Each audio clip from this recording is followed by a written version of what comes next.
Welcome, everyone, to episode 3 of the Slow Smoke Pigskin podcast. Sorry for the couple-week hiatus. 1 week I was dying of the flu, and that was not fun. And then last week was just busy with holidays and things, and so I apologize. And welcome, my buddy Drew. How is it? Hello. Drew? Hi, everybody. What you drinking today? Happy holidays. I am drinking this Founders? Founders CVS Imperial Stout brewed with chocolate and coffee, aged in maple syrup bourbon barrels. That's a whole lot of adjuncts. Vintage 2018. So the original ABV was 11.6. It's a little bit higher than that. Nice. Yeah. I got me some old Ezra 7-year 117 proof. Delicious. Ooh. 117.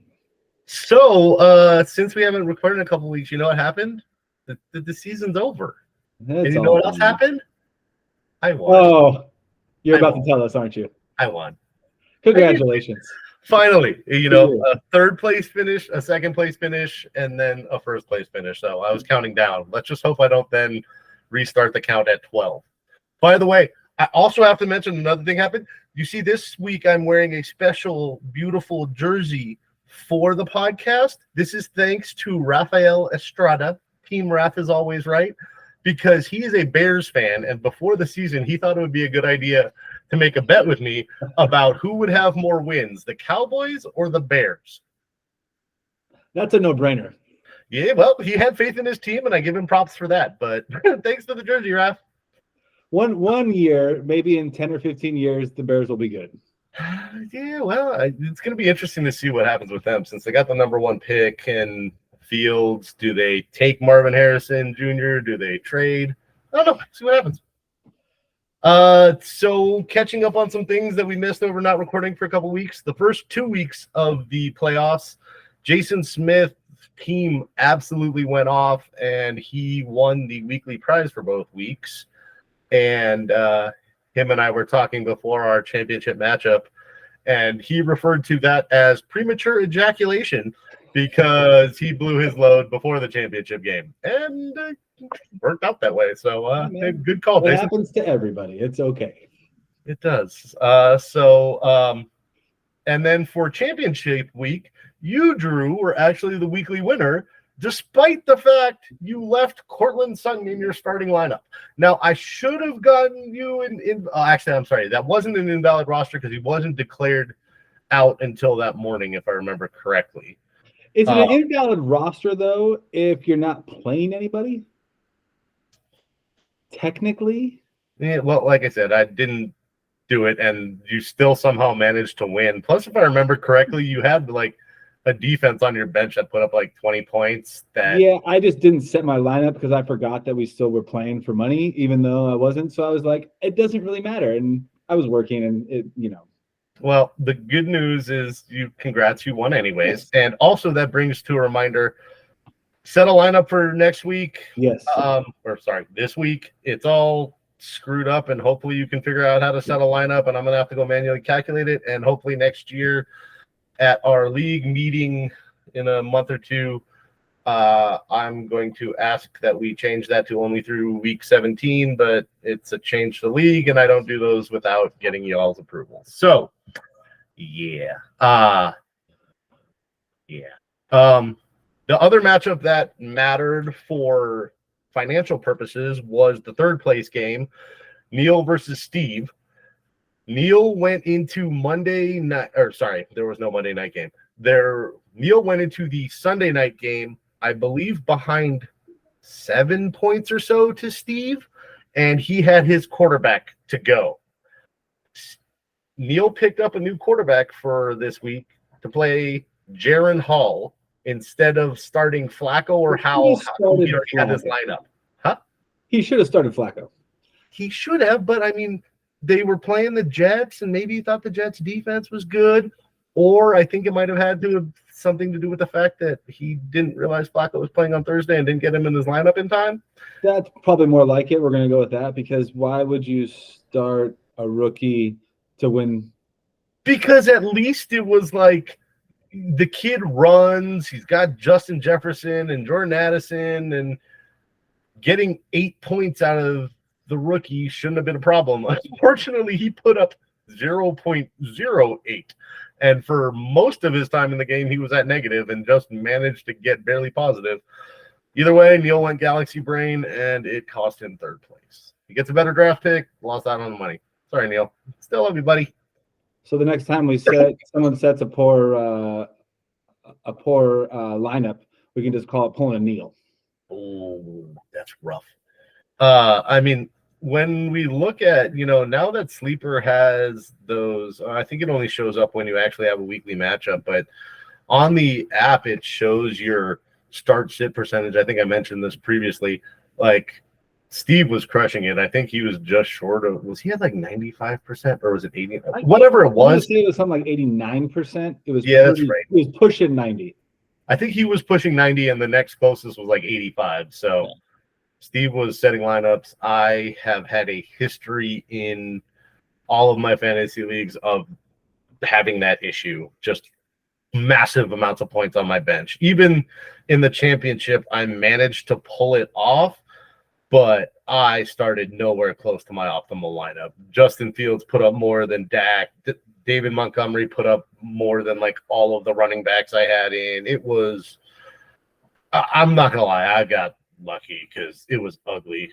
But hey, can't take when you have a good team, you have a good team. And hopefully your bench scores points as well. That's the sign of a good manager. So congratulations. Thank you, sir. What is my computer doing? Oh, that's what it's doing. Okay. So then the other opposite of championship, we had Eddie facing off with Matt, if I remember correctly. Is that who he faced? I already forgot who he faced in the toilet bowl championship. Yep, it was Eddie versus Matt, and Eddie. So good job, Eddie. You did what you were supposed to do. Eddie did what he was trying to do. That was according to the rules as they currently sit. Yep. We're going to have some discussions. Eddie did a very good job of setting a legal lineup that put up ridiculously low amounts of points, except for Jordan Love, who was like quarterback 2 on the week in his starting lineup. Almost screwed that up for him. Everybody should have seen by now the draft order because I already renewed the league and said it, but that means first pick is Eddie. Second pick is whoever is going to take over Matt's team. Third pick is Janelle. Fourth pick, Jason Freeman. Drew, you got the fifth. Daniel Vernon solo cup gets 6. 7's Raph. 8 is Joe Sova. 9 is Neil. 10 is Steve. 11 is Jason Smith, and I will end up with the last pick because I won. So take that into account if you started making trades. It's trade season. It is trade season. It is officially open by me renewing the league earlier today. You are now allowed to start making trades. Part of me wanted to hold off on renewing until we got another manager to take the spot because I don't want that new person to miss out on the opportunity for trades, but is what it is. So they get to play for free for a year, so screw them. That they do. So I already reminded everybody that set a lineup next week. Another reminder, as you're starting to think about trades, as you're thinking about coming into your draft, remember in 2026, we are going to Superflex. We all agreed to that, and that change will be happening in 2026. A second part of that reminder is in 2025, we're going to add one more roster spot. Right now, our rosters are 26 plus 3 IR spots plus 5 taxi squad spots. We're going to take that 26 up to 27. We can talk about the other things during the league meeting. By the way, if you listen to this, give me ideas of when you are available for a league meeting. We're supposed to do it within 60 days from now. And draft. I gave a proposed date, or I put in a date for the draft. Since we're doing a slow draft, I don't feel like anybody has an excuse that you can't do it then. Like, you have a 4-hour window for all your picks. If there's some reason why you're going to be out of the country for an extended period of time or something, fine, let me know and we'll adjust it. But the Constitution says we're supposed to do it the last week of May, so I started it. I think I put it May at like 25th. the Saturday of Labor Day weekend to start. Once again, 4-hour slow draft with breaks overnight to make sure that people aren't getting screwed by the 4-hour time overnight. So that should give you enough time. If for some reason it's a big issue, let me know. Let's talk. So just continuing talking about fantasy performances for the week. We talked about our teams, but top performers, quarterback, Lamar Jackson, 36 points. Jordan Love, 28 points. By the way, these are rounded. I know that their exact numbers aren't exactly there. It's okay. Justin Fields, 24.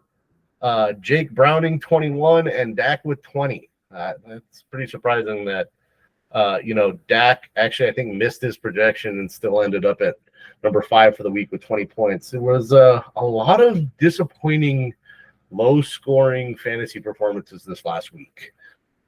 By the running back, Kyron Williams. I'm still so sad I sent him away. Thank you. 29 points in championship week. Isaiah Pacheco, 26 points, who I will forever be sad that Steve took in the 4th round of a fucking rookie draft, 1 or 2 picks before me. James Conner's old ass came up with 26 points. Went off. Jerome Ford in, taking over after Nick Chubb went out. He had a pretty good season overall. I believe he had 2 touchdowns, 25 points. And Travis Etienne on the back of 2 touchdowns, 1 real long one, if I remember correctly, 25 points. Wide receivers for the week. Number 1 was this guy. That's another reason I'm rocking this jersey, because he helped win me. I'm still not sure how they didn't just put somebody on him all the time. It wasn't even like he was making hard. He was wide open consistently throughout the game. So do we want to take a break in the middle of talking about fantasy performers to talk about the end of the Dallas game, or come back to that? We can come back to that. All right, cool. Devontae Adams, like, if I remember correctly, through the first half of the game, he was like doing nothing and then ended up with 31 fantasy points. DJ Moore, 26 points. Jaden Reed, 24 points. And unfortunately, he left, and that's with leaving the game early with an injury. That's a young kid who's going to be interesting. And then Brandon Ayuk with 21 points. He's, I believe he's going into free agency, and he's going to want to get paid. So it's going to be interesting to see. He's going to get paid. I hope he stays with the Niners. Dude, tight ends for championship week. Top performer, Juwan Johnson with 19 points. Number 2, Isaiah Likely with 17. That one's not a giant surprise. David Njoku, 14 points. Dude, the late in the season, he came on, and he's legit. He looked good. Number 4, Dallas Goedert with 13 points. And number 5 on the week, Johnny Munt. Who the fuck is honest, I don't know who that is. He is the backup tight end for the Minnesota Vikings, who took over because of Hawkinson being out. So apparently the Vikings offense just likes to throw to the tight end position. Kicker, I'm not going to go through 5 of them. Harrison Butker had fucking 6 field goals, if I remember correctly, in that pathetic game. He was on my bench, but luckily I didn't need it. Defense, Texans, Jags, and Giants. How are the Giants the 3rd best performing defense on the week? Like, that one was just that game didn't matter, right? That's how. I don't even remember who they played. Who did Me either, but I'm pretty sure I was watching that game and it didn't matter. Yeah, I don't even remember. I legitimately don't remember who they played. Now I have to look it up. Drew, you talk while I look this up. You're not helping. We got dead air, Drew. Come on, we don't like dead air. Who did they play? They played the Rams. Oh, the Rams. How did they? Oh, whatever. Anyways, I don't want to talk about that anymore. Now, bottom performers of the week were some fun ones. at quarterback, these weren't necessarily the bottom performers, but I want to say people who didn't get to their They projection. didn't perform. Not even that they were the worst, but they were the worst. Jaron Hall, we already mentioned, 0.08 points on 14.5 projected. Bryce Young, who just continues to just be a Is huge. he gonna be good? Like, he needs something around him? Like, he's not. Honestly, going into this year's draft, I thought that CJ Stroud was a better pick than Bryce Young, and I didn't expect it to be this bad, but so far you've been correct. Yeah, I didn't expect it to be this drastic, but yeah. And then although he still had 12 points, Patrick Mahomes in championship week putting up 12 fantasy points is pretty rough. That is, I mean, if you made it to the championship, like, not our league, obviously, but other leagues, if you made it to the championship with Mahomes, like, that's rough. Running backs. It goes to show you that they were like that. Tyreek Hill was kind of their, without the deep threat or any receiver catching the ball really, but the deep threat in particular, opening up the under, like, they're just not the same team. Oh, and I mean, drops have absolutely decimated them this year. Like, I forgot the stat I heard. Like, Mahomes was still like leading the league in pass attempts or something, but just so many have been dropped that it's been crushing him. I mean, Rashee Rice coming on late in the year has helped him, but other than that, his whole receiving core and Travis Kelce he's another one who I won the championship with him on my team, but I won despite him, not because of him. When you don't have to worry about a deep threat, you don't have to worry. You can crowd, I mean, I don't think it's considered the box. But you can crowd that middle area where Kelce likes to work.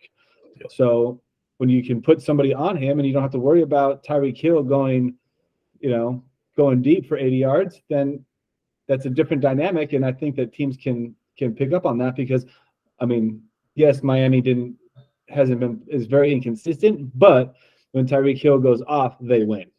Yeah. Running back underperformers. Austin Eckler, 3.5 points on the week. God, what a rough season for him. Yeah. And he's done nothing to make himself seem valuable to get paid for another contract because he's a free agent after this year. I feel bad for him because he was he was an undrafted free agent and then just never got a big contract. So it'll be interesting to see if he keeps playing. More championship week disappointments. Jahmyr Gibbs with 4.8 points. That was a surprise. James Cook, 4.9 fantasy points. Tony Pollard, 5.4. He's probably obviously he's my pick for the disappointment for running backs this year. Pollard? Yeah. I would agree if Austin Eckler didn't exist. But I base it off of the fact that he's scored the same amount of points by himself as the number one as he has as the number two behind Ezekiel Elliott. If you're becoming the number one, you need to score more points than. Oh, he had significantly less points this year than he did last year. Correct. Anyways, that's another time. Yeah, we'll talk about that another time. Alvin Kamara, only 5.9 points. He did get hurt, so it's kind of hard to fault him for it, but still, championship week, that's rough. Rachaad White, 6.6 points when he's been, I think he's like a top 5 running back for the year or something like that. Pretty damn close, if not. And then honorable mentions, I don't have their exact outputs, but DeAndre Swift, Saquon Barkley, and good old Christian McCaffrey. I mean, McCaffrey still put up double-digit points, but when you've been expecting 25 and he gives you 11, that's just a disappointment at the worst time. That was the chance that you had to lose. Is it this league? Were you going up against CMC? Yeah, that was if there was a chance for Jason's team to win. That was the chance.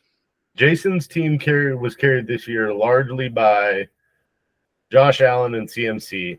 Josh Allen, I think, was like a point short of projection, so he did about what he was supposed to. CMC was like half of this projection, and that just sucks in championship week. Wide receivers who are disappointments. Hey, we were talking about him before we started recording. A.J. Brown, only 7.3 points. Tyler Lockett, 1.5 points. T. Higgins, 2.4. T. Higgins, I think, got hurt in the game as well, but he's another disappointment for the season. Chris Olave, 4.1 points. God, dude, like, Derek Carr, I don't get what he's doing. Like, Olave's a good player, and he's just not targeting him enough. Jordan Addison, 4.3 points, but, that kind of goes along with Jaron Hall. Devonta Smith, 4.5, and then some other low performers whose scores I didn't write down. Stephon Diggs, who just kind of evaporated halfway through the season. Jamar Chase, Adam Thielen, Michael Pittman, Garrett Wilson, all were like significantly below their projections in championship week. I mean, like I said, just so many big name players underperforming in championship week that made this an ugly championship throughout the fantasy universe. Tight end Kyle Pitts, 1 point. God, dude, they need to get rid of Arthur Smith. He is a garbage coach who doesn't know how to use all of the weapons he has on that team. They've spent 3 top 8 picks in the past 3 years on offensive stars who they don't use. Like, it's the stupidest thing I've seen. Like, you don't want someone to lose their job. I know there's a human, but God, he doesn't belong coaching. I think he'll be okay if he loses his job. Oh, he'll be fine. He'll be just fine. So he should. More tight end performers. Travis Kelce, 3.1 points. God, like, disappointment. Honestly, I'm worried he's going to retire. If they win the Super Bowl, which I don't think they can, I think he would definitely retire. If they don't win the Super Bowl, maybe he'll be pissed off enough that either A, he's going to come back next season with a vengeance to prove himself, or B, he's washed and next year's going to suck. I don't think there's any gray area next year. I think he's either going to be great or horrible. I think that to prove to everybody, he'll play at least one more season and then be like, all right, I'm done. Like, I don't see, especially with the way his brother was like, I'm going to retire. And then he comes back for one more. Like, that's what they will always compare him to. And I think that I don't think he's ready to quit football yet. Yes, the difference is he likes the spotlight. He's got his personal life that's not so personal, but either way, I think he's still a football player, a competitor. Like, I think that they've got something to prove. Yes, they have to go on the road this year for the first time if they make it out of the first round, and I just they're not a good team right now. Like, their defense is what is keeping them where they are.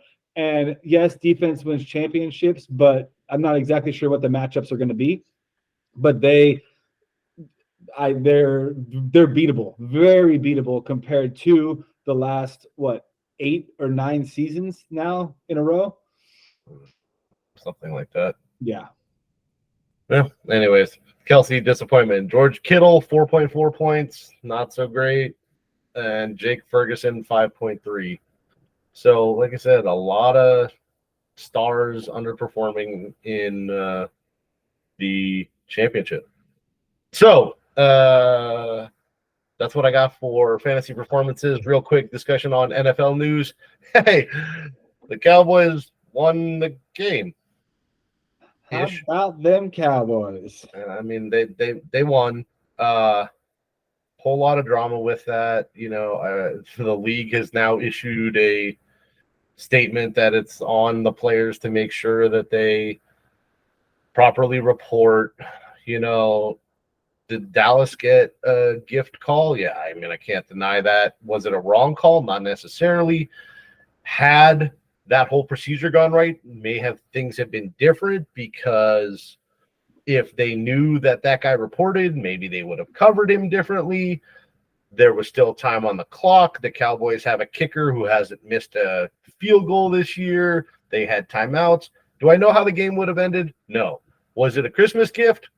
Yeah. I mean, like, I'm not going to sit there and say it wasn't a fucked up situation. And honestly, the biggest takeaway for me is, like, I'm so tired of having to talk about refs at the end of games this year. Like, there's been way too much of that shit, and they need to figure some things out and get it straightened out. But it's only becoming an issue because we have replay.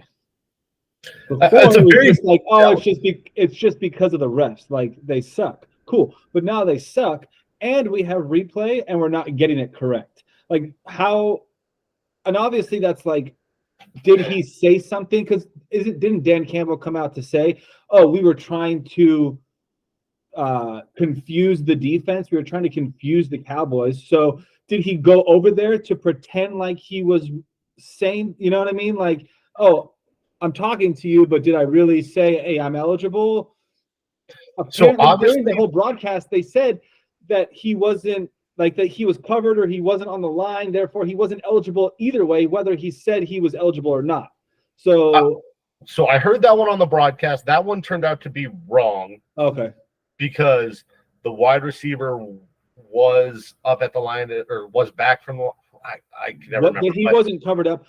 I don't understand. I don't understand the rule to begin with. Like, if there's a guy on the line and he can be a wide receiver, whether he's number 68 or number 2, like, why can't you? Because you have so many players. The rules are, if you're jersey number 50 to 79 or 90 to 99, you actually have to report as an eligible receiver. I looked this up because I was so confused on these because I didn't understand these rules either. But what happened was if you watch the video, there was 2 other linemen near the ref, and then the third guy came up, and like, it's been admitted that the whole point of that was so that the Cowboys didn't know which guy was being made eligible. Correct. Now, supposedly what happened is the ref didn't hear the guy who actually reported. There was the other 2 guys there, and they knew that one of them reported, but the one who caught the ball, the ref never heard. And then once the ref hears, he has to go tell the defense who is eligible. There were 3 linemen there. Yeah. They only reported 1. And it was the last one that came running up at the very end is the one that they called. So I don't know. It sucks. It's drama. Like you said, with the thing about replay is refs used to make as many mistakes, but now people catch them and can scrutinize them. Back in the day when you didn't have all these camera angles and whatnot, it just happened and you went and played the game. Generally, if you left the game up to one call, you may or may not have deserved to win. Like I said, it sucks. Is what it is. It is what it is. Congratulations, Cowboys. Congratulations, Cowboys, and then thanks, Eagles, for the gift of losing to the Cardinals for 2 reasons. On a bad team. Like, why are I don't? They're not. And they're not, all year long they haven't performed because they haven't been there. It's an NFL team. Any NFL team, any given Sunday, you never know. Especially, I'm drawing a blank right now. What's the name of their quarterback? Kyler Murray. With him back, like, he's only going to get better the more games that he plays. Yeah. He's back from ACL. Like, it's going to happen. Like, he's going to have coach. Yeah. Oh wait, no. Is that their defense is solid? Yeah. Whatever. Their defense is solid. Yeah, yes. If their offense isn't putting up points, like, it makes it more stressful on the defense, and their mistakes get magnified. But I've picked the Cardinals and picked them to win a couple times this year. It's worked out like twice, I believe.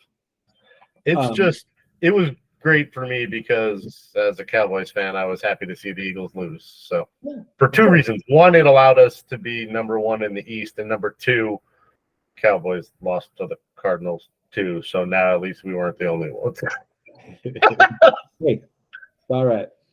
Other NFL news. Everybody's out for week 18, half the goddamn league, and this is exactly why I hate fantasy leagues that have week 18 as part of the playoffs, because this drama happens every year. There's 8 quarterbacks out that I've already heard announced. Christian McCaffrey's out. Yeah, the Chiefs are sitting half their players. The Rams have said that they're sitting Cooper Kupp and Kyron Williams. the Rams and 49ers game is now going to be Sam Darnold versus Carson Wentz as your starting quarterbacks. 2 years ago, that would have been a good game. Maybe. But they would have been number ones, at least. They would have been starting, not backups starting. Other NFL news I've seen and heard, Dalvin Cook asked for his release from the Jets, gave up a bunch of guaranteed money. I guess he wants to maybe be able to go sign with a team for the postseason run that actually has a chance. I heard suggested that he go to the Cowboys. I don't hate that idea because Dalvin Cook's not the explosive player he was, but Tony Pollard can't seem to make a fucking red zone touchdown, and Dalvin Cook will get you one or two. So, hey, we'll see. I mean, why not? Yeah. Devonta Smith was on crutches after the game and apparently still was yesterday. So, interesting to see what happens with him. I already mentioned Alvin Kamara had a sprained ankle.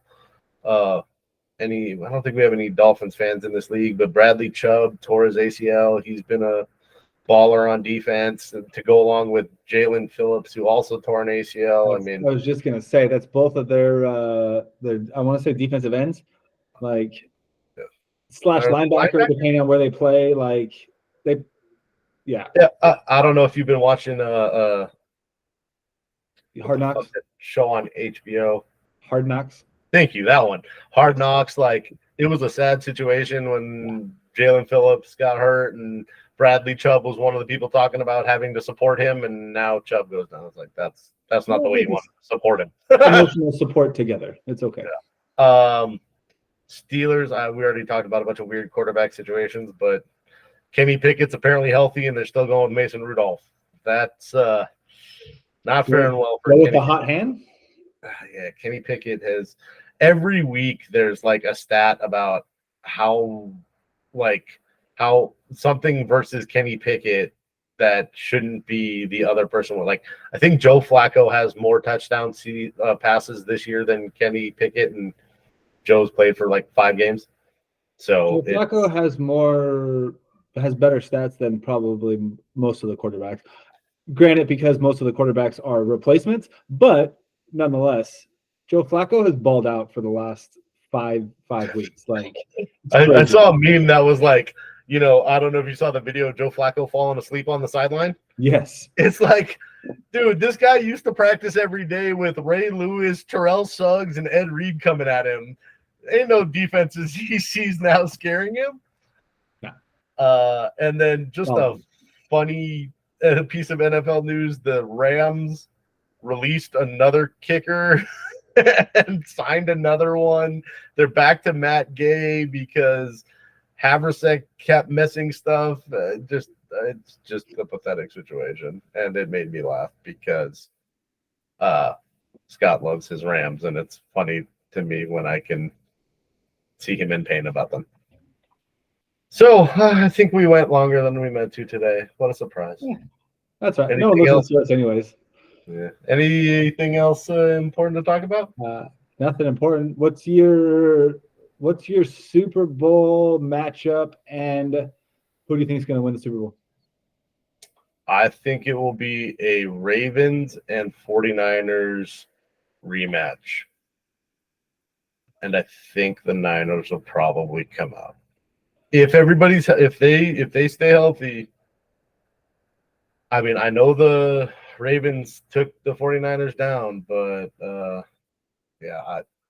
don't think Shanahan loses to them twice. Are you basing that off of the colors of the Super Bowl colors? Have you heard that drama? No, I haven't heard that one. No. The colors of the Super Bowl logo are the teams that always make it to the Super Bowl.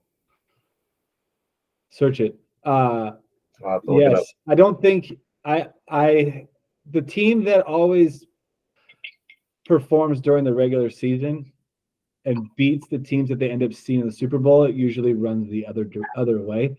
So I agree with you on that. If those two teams, Who's your prediction? I like the Browns right now. If I haven't, their I don't know defense the is matchups, healthy. but just watching them the last few weeks, I recently got the red zone, so I've been able to see a lot of different football. Yeah. But I like their defense, and like I said, defense wins championships. But Yeah, if they get Amari Cooper back healthy, and they're definitely Flacco's got experience. He's a Super Bowl champion. Like, that's what you want on your side. Like, he can manage a game. He doesn't need to put, like, yes, they've put up some points, but if he doesn't need to and they can get a lead and their defense can hold the, whoever they end up playing, like, I like as an outside chance. Yes, I agree with you. I think that those two teams are what the NFL want. But if there's so. a So you think it's Ravens and 49ers, or you think Browns are going to make it? No, I think the Browns are an outside pick. I think the Browns are going to make it. I think that's my like sleeper, I guess, if you wanted to put it that way. But I don't disagree with you as far as like those two teams are what the NFL want. Therefore, I think they're going to try to make sure that they get there. Oh, you and your scripted NFL shit. On that note, I don't know. See you later, Drew. Till next time, buddy.